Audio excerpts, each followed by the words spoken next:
And just in the midst of this conversation, I said, hey, what do you know about the Kandahar giant? And he said, his face completely contorted. Discover the terrifying reasons why high-level military officials refuse to talk about Kandahar giants and the extreme lengths the government will go to keep this 13-foot anomaly off the official record. Very high up, let's say, in the operations happening out there during the Iraq War and in Afghanistan. This individual, he'd flown a lot of missions, and he was a commander. And I asked him, we were having a casual conversation, and he starts to walk away, and I said, hey, you were in flying missions in Afghanistan. I said, have you ever heard about the Kandahar giant? And his wife was standing next to me, and he's sort of walking away. He turns around. The blood rushes out of his face, and he literally goes like this to me, points to his phone, and his wife whispers, he can't talk about that. So we agreed to meet it later on, and in a very controlled environment. And he related a story to me that's the most wild story I've ever heard in my life. It's not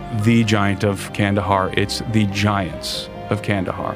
There's more than one. The military has known about it. Then, and aside from him, I talked to other soldiers who've also had knowledge of the specific incident that I cited earlier, but then also, in general, the giants in Afghanistan.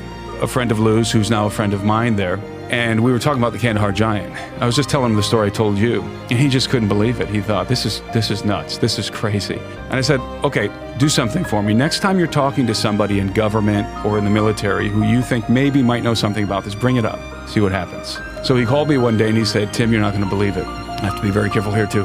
He said, I was talking to a certain individual who works for a senator, and he's got a military background, special forces. And he said, I was sitting there, we're really good friends. He said, we're having a casual conversation, as we always do. And just in the midst of this conversation, I said, hey, what do you know about the Kandahar giant? And he said, his face completely contorted. And they were no longer just being happy and laughing. He became very stern. And he said, what have you gotten yourself into? What are you looking into? He said, you need to be really careful. And he wouldn't tell him anything else. That's the kind of reaction that I get and others get whenever we try and get information on this story.